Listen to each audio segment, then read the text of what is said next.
할렐루야. 오늘도 우리 하나님 아버지와 주 예수 그리스도로부터 은혜와 평강이 여러분의 삶과 가정 가운데 함께 하시기를 축복합니다. 요즘 같은 가을이 되면요, 생각나는 시 한 편이 있습니다. 서정주 시인의 국화 옆에서라는 시인데요. 너무 유명한 시라 다들 한 번쯤 들어보셨을 겁니다. 제가 한번 낭독해 보도록 하겠습니다. 한 송이 국화꽃을 피우기 위해 봄부터 소쩍새는 그렇게 울었나 보다. 한 송이 국화꽃을 피우기 위해 천둥은 먹구름 속에서 또 그렇게 울었나 보다. 그립고 아쉬움에 가슴 조이던 먼 젊음의 뒤안길에서 이제는 돌아와 거울 앞에서 내 누님같이 생긴 꽃이여, 노란 내 꽃잎이 피려고 간밤엔 무서리가 저리 내리고 내게는 잠도 아직 오지 않았나 보다. 왠지 끝에 아멘 해야 될 것 같은 이 시를 보면 한 송이 국화꽃을 피우기 위해서 봄부터 손쩍새는 울어댔고 천둥도 먹구름 속에서 울었고 간밤에 무서리가 내렸으며 나는 잠을 자지 못했다고 합니다. 즉 젊은 날의 그 아픔과 눈물과 상처가 되돌아보니 다 이 한 송이 국화꽃을 피우기 위해서였다라는 겁니다. 소쩍새가 왜 저렇게 울어대는지, 천둥이 왜 그렇게 휘몰아쳤는지 그때는 알지 못했지만 내 앞에 노랗게 핀 국화꽃을 보니까 이 한 송이 국화꽃을 피우기 위해서였구나라고 깨닫게 되었다라는 겁니다. 이 국화 옆에서라는 시를 읽으면서 문득 드는 생각이, 그리 오래 산 인생은 아니지만 지금까지 제 인생이 그랬습니다. 그리고 여러분의 인생도 아마 비슷하실 겁니다.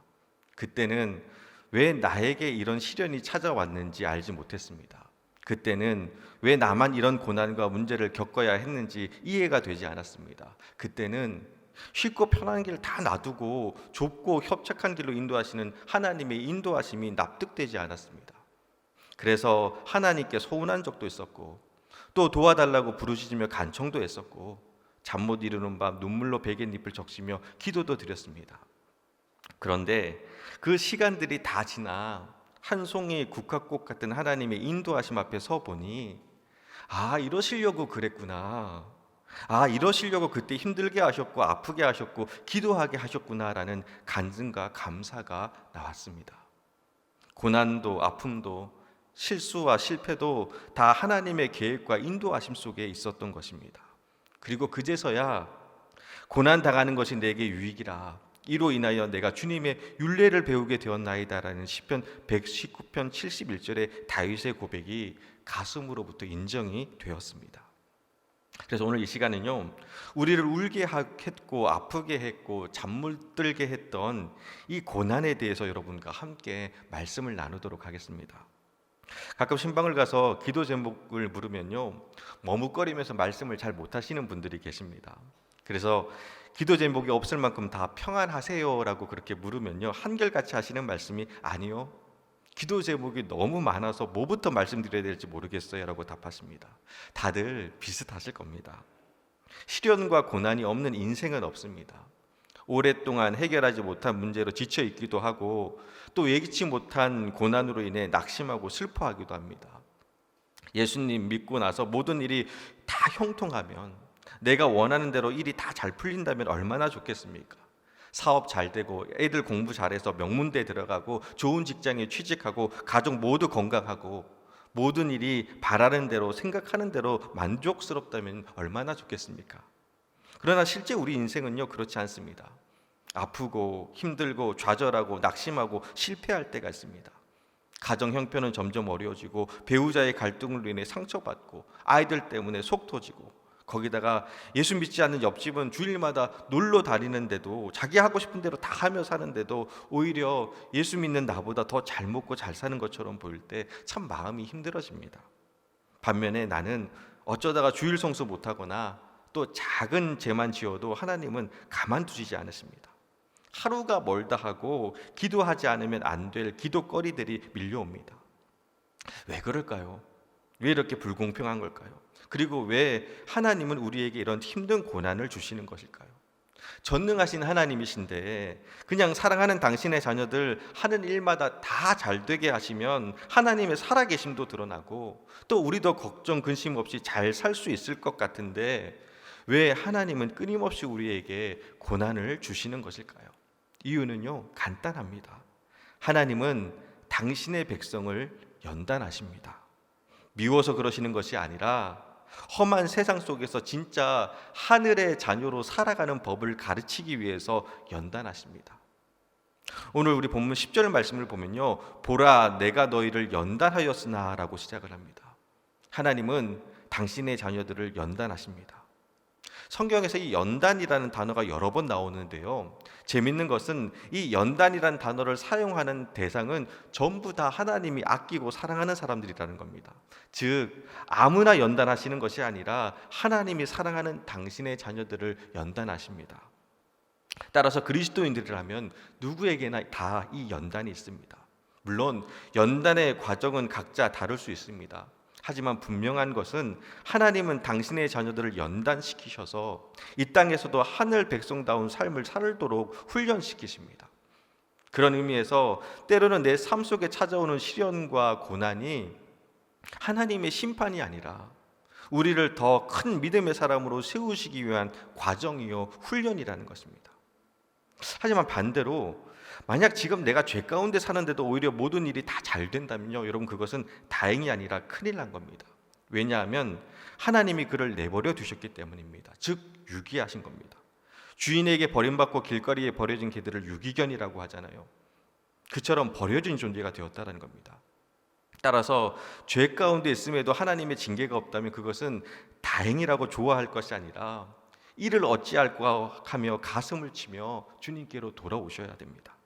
또 다른 사람들은 수많은 죄를 지어도 저렇게 잘 사는데 나는 조그마한 죄를 지어도 하나님께서 가만두지 않으시고 휘몰아치신다면 그것은 하나님이 나를 미워하시는 증거가 아니라 하나님이 나를 정말 많이 아끼고 사랑하는 증거가 되는 겁니다.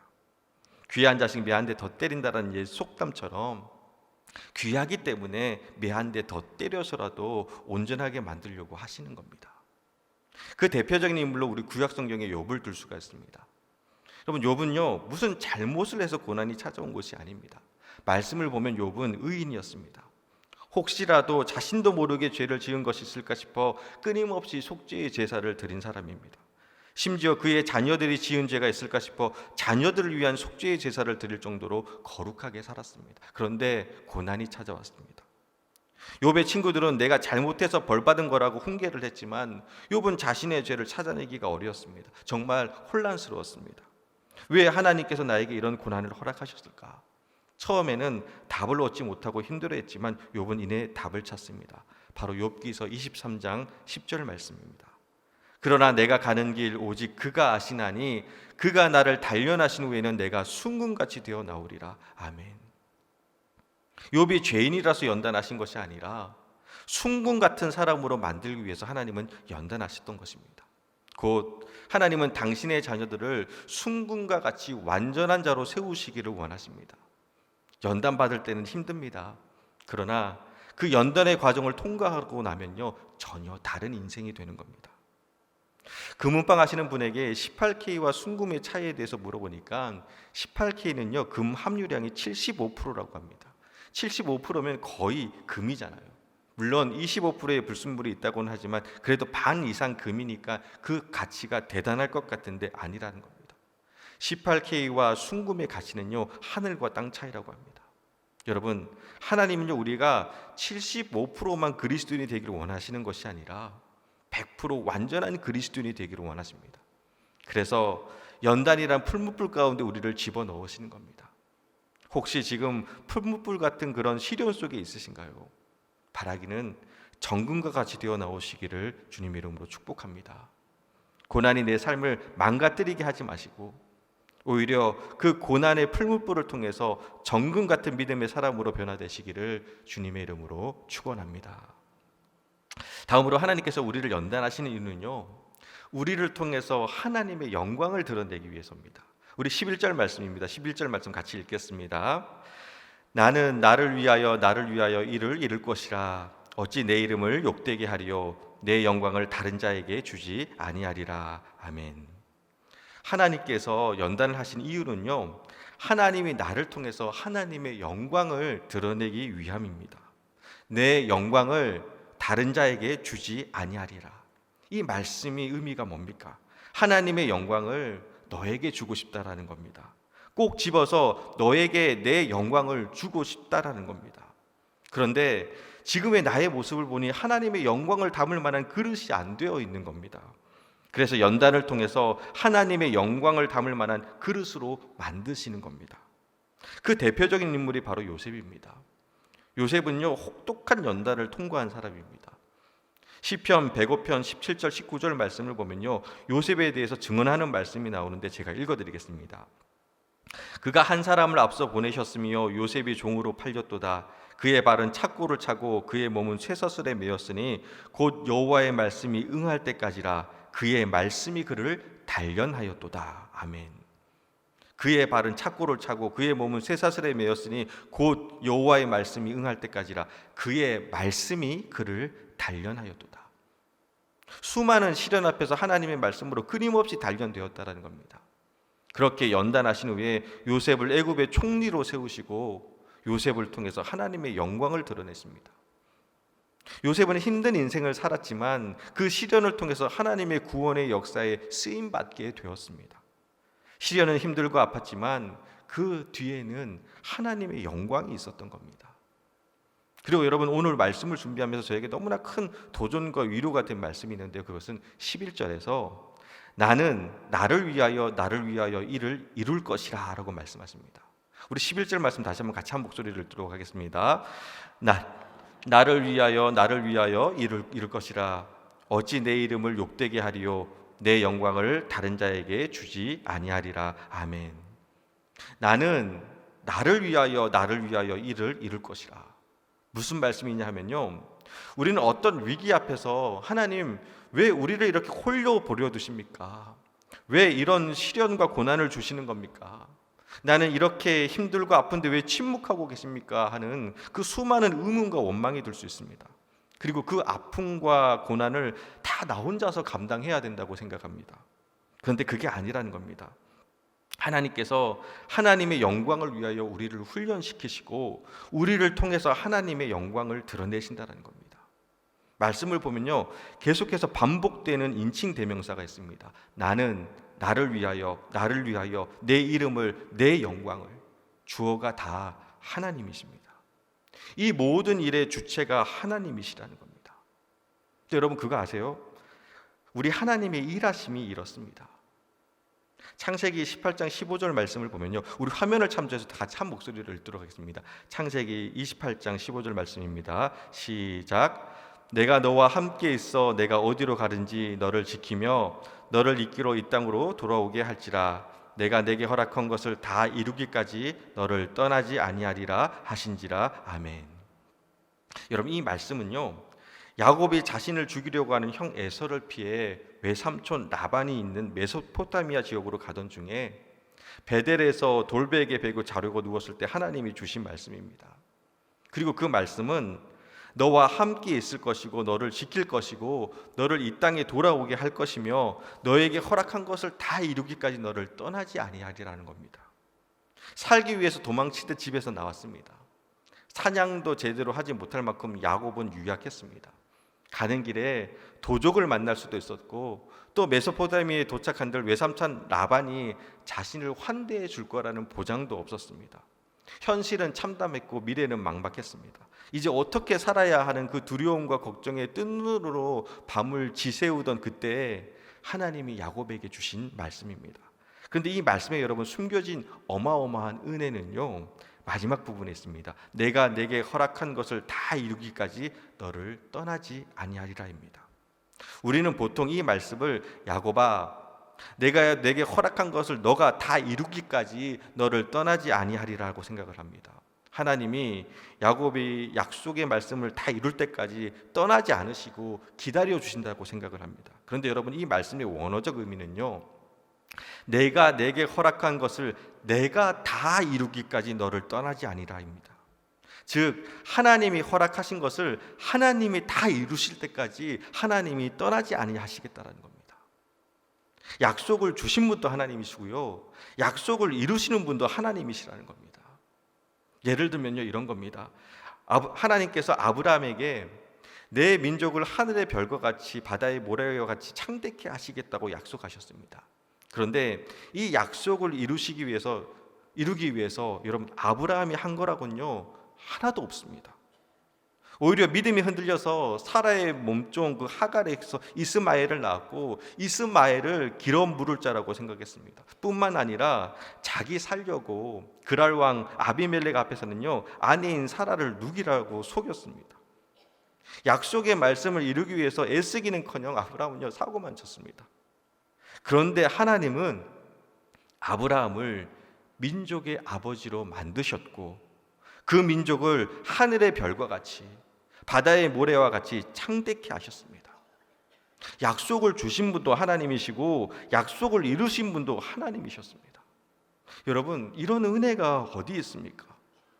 우리가 할 일은요 그저 하나님만 붙들고 있으면 되는 겁니다.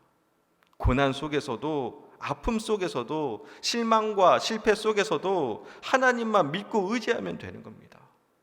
그런 의미에서 하나님만 붙들고 있다면 우리의 삶에 그 어떤 고난이 찾아와도 그 고난은요 하나님의 약속을 이루어가는 한 과정에 불과한 겁니다. 야고보서 1장 2절 말씀을 보면, 우리 화면을 참조해서 같이 한 목소리를 읽도록 하겠습니다. 야고보서 1장 2절 말씀입니다. 내 형제들아, 너희가 여러 가지 시험을 당하거든 온전히 기쁘게 여기라. 아멘. 시험과 고난을 기뻐하라는 겁니다. 그것도 그냥 기뻐하는 것이 아니라 온전히 기쁘게 여기라는 겁니다. 야호 고난이다, 아싸 고난이다, 이러라는 겁니다. 여러분, 어떻게 그럴 수 있으시겠습니까? 불가능해 보입니다. 하지만 가능합니다. 어떻게 가능하느냐? 고난의 중심에서도 약속을 이루시는 신실하신 주님을 붙드시면 됩니다. 비록 지금은 아프고 힘들지만 선하신 하나님께서 결국에는 나를 통해서 하나님의 영광을 드러내실 것을 믿기에 고난 중에서도 기뻐할 수 있는 겁니다. 고난이 나를 넘어뜨리고 나를 후퇴시키고 나를 주저앉히고도 그 고난의 시간을 통과해서 훈련되고 성장하고 다시 일어나 하나님의 영광을 드러낼 것이기에 그 고난은요 온전히 기쁜 고난이 되는 겁니다. 요즘도 가끔 아내와 시골에서 목회했을 때 이야기를 합니다. 제가 귀티가 나서 별로 안 그래 보이지만 그때 참 고생이 많았습니다. 사택 지붕에 물이 새서 물이 떨어지는 방에서 밤을 지샌 적도 있고요. 또 보일러는 있는데 욕실로 가는 관이 망가져서 1년이 넘게 따뜻한 물이 안 나온 곳에서도 살았습니다. 교회나 사택 근처에 자리 잡은 그 말벌집도 119 안 부르고 제가 양파망 뒤집어 쓰고 F킬러 하나로 여러 개 제거했습니다. 제가 그런 사람입니다. 새벽기도 나가다가 교회 앞에 꽈리 틀고 있는 독사도 유리창 닦는 걸레로 때려잡기도 했습니다. 또 낡은 교회차로 지방 부흥에 다녀오다가 교회차에 불이 붙어갖고 소방차가 출동해서 불을 끈 적도 있습니다. 눈이 많이 내리면 몇 주씩 고립된 적도 있었고요. 또 워낙 시골이라 상수도 시설이 제대로 안 돼 있어서 식수는 차로 20분 걸리는 읍내로 나가 일주일에 한 번씩 받아와서 사용했습니다. 그런 곳에서 4년 동안 목회를 하면서 지냈습니다. 그런데 4년이란 시간이 어땠냐고 누군가가 저에게 묻는다면 저는 일말의 망설임 없이 고백할 수 있는 것은 그때 참 행복했습니다. 힘들 때는 눈물 났고 솔직히 하나님이 서운하고 원망도 들었지만 그래도 일말의 주저함 없이 지금 고백할 수 있는 것은 그때 고난은 온전히 기쁜 고난이었습니다. 그리고 그 시간이 저에게는 너무나 귀하고 값진 시간이었습니다. 아무것도 모르는 철부지 신학생이 거기서 고생하면서 울면서 기도하면서 아파하면서 그렇게 점점 진짜 목사로 변하는 시간이었습니다. 그래서 그때 힘들고 어려웠던 것들을 저는 온전히 기쁘게 여깁니다. 온전히 기쁜 고난이었습니다. 사랑하는 여러분, 살다 보면요 수많은 고난이 찾아올 겁니다. 열심히 믿음 생활해도 시험과 환난은 찾아옵니다. 그런데 그때 하나님 왜 나만 이렇게 휘몰아치십니까? 왜 나만 이런 눈물 골짜기를 지나야 합니까? 하고 원망하고 불평하는 것이 아니라 어려운 광야 한가운데 놓여 있다 할지라도 고난을 통해서 나를 온전케 하실 하나님의 인도하심을 믿으며 기뻐할 수 있는 저와 여러분이 되기를 소원합니다. 지금 혹시 힘들고 어려우신가요?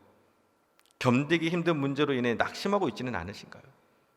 바라기는 그 힘든 연단의 시간을 잘 견뎌내시고 정금같이 나올 수 있으시기를 주님의 이름으로 축복합니다. 똑같은 시련 앞에서 어떤 분은 믿음으로 그 시련을 이겨내고 정금같이 나와 아름답게 하나님께 쓰임받는 분들이 있는가 반면에 시련 앞에서 절망하고 낙심하는 분들도 계십니다. 박지용 목사님의 믿음의 눈을 떠라는 책에 보면요, 이런 글이 나옵니다. 늑대로 인해 피해가 극심한 마을이 있었습니다. 이 때문에 늑대를 잡는 사람에게는 포상금을 주겠다라는 현상금이 걸렸습니다. 두 소년이 현상금을 꿈꾸며 사냥꾼이 되어서 날이면 날마다 늑대를 찾아 돌아다녔습니다. 그러던 어느 날 들판에서 잠을 자다가 일어나 보니 소름 끼치는 상황에 놓여 있었습니다. 수십 개의 눈이 그들을 보면서 입맛을 다지고 있었던 겁니다. 바로 늑대의 무리였습니다. 늑대를 먼저 발견한 친구는요, 바로 얼어붙어 버렸습니다. 그러나 또 다른 친구는 달랐습니다. 무시무시한 늑대 떼를 보고는 두 손을 번쩍 들고 소리쳤습니다. 친구야, 우리는 이제 부자야. 여러분, 무슨 이야기인 줄 아시겠어요? 늑대 떼 앞에서 한 친구는 두려워했지만 다른 한 친구는 그 늑대들을 다 잡으면 엄청난 포상금을 받을 수 있다는 생각에 친구야, 우리는 부자야라고 소리쳤던 겁니다. 문제를 다르게 쳐다보니까 시련이 기회가 된 셈입니다. 내 앞에 어려움과 시련 앞에서 하나님 왜 나만 이렇게 힘들어야 합니까? 하고 원망하고 불평하는 것이 아니라 하나님이 지금 나를 정금과 같이 만드시려고 하시는구나. 하나님이 이렇게 보잘것없는 나를 귀하게 쓰시려고 연단하시는구나 라고 여기며 고난 앞에서 낙심하는 것이 아니라 나를 향하는 하나님의 뜻과 계획을 구하며 믿음으로 멋지게 이겨내시기를 주님의 이름으로 축복합니다. 가끔 힘든 문제 앞에서 어머니께 기도 부탁을 드리면요, 저희 어머니가 하시는 말씀이 있습니다. 야, 하나님이 너를 얼마나 크게 쓰시려고 그런 고난을 주시는지 모르겠다. 감사해라. 그러십니다. 근데 그 말이 그때는요, 전혀 위로가 안 됐습니다. 오히려 크게 안 쉬어도 되니까 이런 시련이 없었으면 좋겠다라고 짜증내기 일쑤였습니다. 그런데 생각해 보니까 그래도 이만큼 목회를 할 수 있었던 것은 수없이 찾아온 고난과 어려움 덕분이었습니다. 그 고난을 통해서 인내하는 것도 배웠고 용서하는 것도 배웠고 오직 하나님만 바라보는 법도 배웠습니다. 물론 아직도 더 배워야 할 것들이 많이 있을 겁니다. 그리고 여전히 수많은 고난과 어려움들이 남아 있을 겁니다. 그래도 하나하나 믿음 안에서 견디고 이겨내다 보면 정금같이 나오지 않겠습니까? 바라기는 여러분, 우리 모두가 고난 앞에서 낙심하고 절망하는 인생이 아니라 고난의 풀물불을 통과하여 정금같이 반짝반짝 빛나는 인생이 되시기를 소원합니다. 그리고 여러분, 꼭 기억하시길 바랍니다. 우리는요, 절대로 실패하지 않습니다. 절대로 망하지 않습니다. 반드시 승리합니다. 왜냐하면 하나님께서 그렇게 만드실 겁니다. 나는 나를 위하여 이를 이룰 것이라. 어찌 내 이름을 욕되게 하리요 내 영광을 다른 자에게 주지 아니하리라. 오늘 말씀처럼 하나님은요, 절대로 자신의 이름을 욕되게 하시지 않을 뿐더러 하나님의 영광을 우리를 통해 이루어 가기를 원하시는 줄 믿습니다. 그 믿음으로 험한 세상 속에서도 늘 승리하시기를 주님의 이름으로 축원합니다.